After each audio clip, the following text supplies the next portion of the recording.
पुराना साल खत्म हो गया है। नई उम्मीदों के साथ नए साल का स्वागत है। उम्मीद है आप सब अच्छे होंगे। आप सभी को मेरी तरफ से नए साल की शुभकामनाएं। तो चलिए आपका पसंदीदा शो सियासत की कहानी की ओर चलते हैं।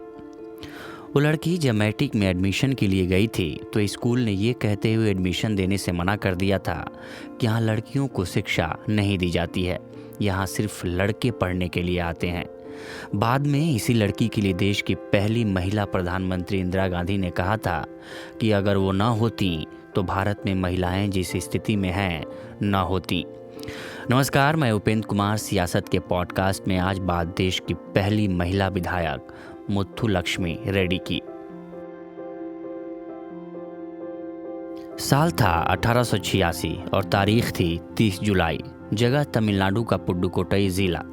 नारायण स्वामी अय्यर और चंद्रमा माई के घर पर एक बेटी का जन्म हुआ था। तमिल के साधारण मध्यवर्गीय परिवार में जन्मी बेटी का नाम खुशी से मुथुलक्ष्मी रेड्डी रखा गया। मुथुलक्ष्मी समय के साथ धीरे धीरे बड़ी हो रही थी। पेशे से शिक्षक पिता के ऊपर मुथुलक्ष्मी की पढ़ाई की चिंता सताने लगी। उस दौर में लड़कियों की शिक्षा को ज़्यादा महत्व नहीं दिया जाता था। जैसे तैसे करके पिता ने कुछ शिक्षकों के साथ मेल मिलाप कर मैट्रिक तक की पढ़ाई अपने घर पर ही करवाई और वो हर परीक्षा में टॉप करती रहीं। मैट्रिक के बाद पिता रिश्तेदारों से मुथुलक्ष्मी की शादी की बात करने लगे, क्योंकि उस दौर में बाल विवाह का चलन था। जब इस बात की जानकारी मुथुलक्ष्मी को लगी तो काफ़ी नाराज हुई और इसका विरोध किया। फिर किसी तरह माता पिता को उन्हें शिक्षित करने के लिए राज़ी कर लिया। मैट्रिक में एडमिशन देने से जब महाराजा हाई स्कूल ने इनकार कर दिया तो मुथुलक्ष्मी टस से मस नहीं हुई, जबकि मुथुलक्ष्मी के स्कूल में पढ़ने को लेकर समाज के रूढ़िवादी तबके ने भी खूब हंगामा किया था। पुडुकोट्टई गैजेट में लिखा है कि मुथुलक्ष्मी की प्रतिभा को देखते हुए पुडुकोट्टई के राजा मार्तंड भैरव थोडामन ने तमाम हंगामे को दरकिनार कर न केवल मुथुलक्ष्मी को एडमिशन लेने की इजाज़त दी, बल्कि उनके लिए वजीफे की व्यवस्था भी करवाई। उस दौर में अपने स्कूल जाने वाली वो पहली लड़की थी। इसके बाद साल 1912 में उन्हें मद्रास मेडिकल कॉलेज के सर्जरी विभाग में दाखिला लिया, जहां उन्हें इस विभाग में दाखिला लेने वाली पहली भारतीय छात्रा का तमगा हासिल हुआ। उन्होंने यहाँ सर्जरी में टॉप कर गोल्ड मेडल जीता। साल 1914 में मुथुलक्ष्मी डॉक्टर टी सुंदर रेड्डी के साथ एक शर्त पर शादी करने के लिए राज़ी हुई। शर्त ये थी कि उनके पति उनकी सामाजिक गतिविधियों और ज़रूरतमंदों की मेडिकल मदद में दखल नहीं देंगे। उन्हें इंग्लैंड में महिलाओं और बच्चों के स्वास्थ्य प्रशिक्षण के लिए चुना गया, लेकिन पैसों की कमी की वजह से उनके माता पिता ने उन्हें इंग्लैंड जाने से मना कर दिया। तब तमिलनाडु के स्वास्थ्य मंत्री पानागल राजा ने सरकार को उन्हें 1 साल के लिए वित्तीय सहायता देने का निर्देश दिया। वहाँ से लौटने के बाद मुथुलक्ष्मी ने पाया कि महिलाओं के उत्थान के लिए सिर्फ स्वास्थ्य के स्तर पर काम करना काफ़ी नहीं है। इसलिए वो एनी बेसेंट के मार्गदर्शन में महिला अधिकारों के लिए आंदोलन में कूद पड़ी।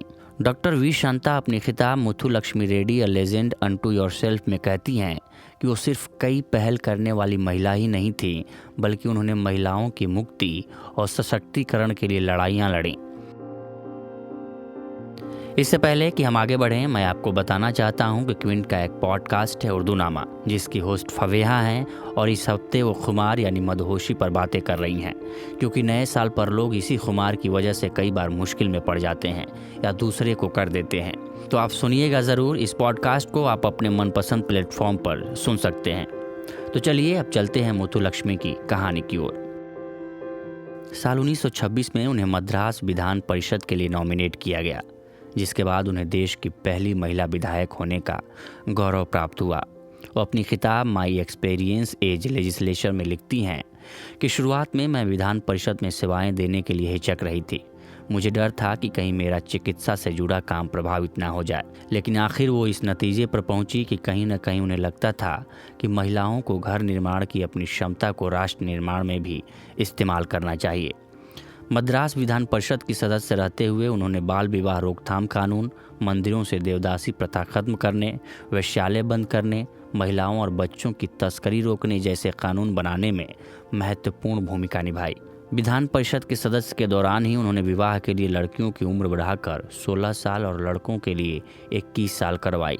वो अपनी आत्मकथा माई एक्सपीरियंसेस एज लेजिस्लेचर में कहती हैं कि सती प्रथा में कुछ ही देर की पीड़ा होती है, जबकि लड़की का बाल विवाह हो तो उसे एक बाल पत्नी, बाल माँ और बाल विधवा के तौर पर जिंदगी भर की पीड़ा मिलती है।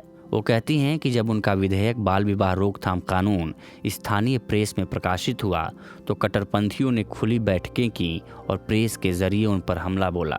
इसमें यूनिवर्सिटी के स्नातक छात्र भी शामिल थे। इसके अलावा वो देवदासी प्रथा को खत्म करने के लिए कानून पास करवाने में सबसे आगे रहीं। उन्हें इस प्रक्रिया में भी कट्टर समूहों से विरोध का सामना करना पड़ा था। देवदासी प्रथा में युवा लड़कियां या महिलाओं को भगवान की शरण में दे दिया जाता था। उन्होंने देवदासियों की सुरक्षा के लिए अपने घर अड्यार से अवलई घर यानी अनाथालय की शुरुआत की। मुथुलक्ष्मी पर एनी बेसेंट और महात्मा गांधी की विचारधारा का गहरा प्रभाव था। साल 1930 में जब महात्मा गांधी को नमक सत्याग्रह के दौरान गिरफ्तार किया गया था, तब इसका विरोध करते हुए मुथुलक्ष्मी ने मद्रास विधान परिषद की सदस्यता से इस्तीफा दे दिया था और महात्मा गांधी के साथ विरोध प्रदर्शनों में शामिल होने लगी।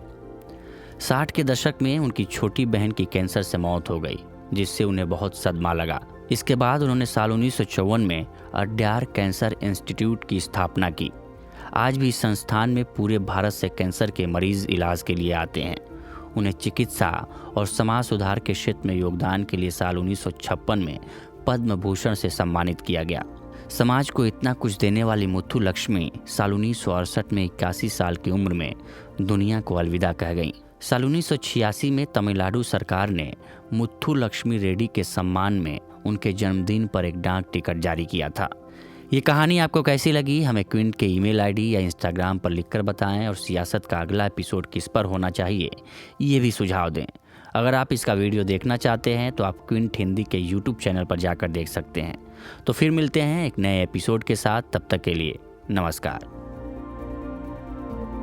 सियासत क्विंट हिंदी का ओरिजिनल पॉडकास्ट है। इसे एग्जीक्यूटिव प्रोड्यूस किया है रितु कपूर और संतोष कुमार ने। इस एपिसोड को एडिट किया है अंजलि पलोड ने और बैकग्राउंड म्यूजिक BMG प्रोडक्शन से लिया गया है।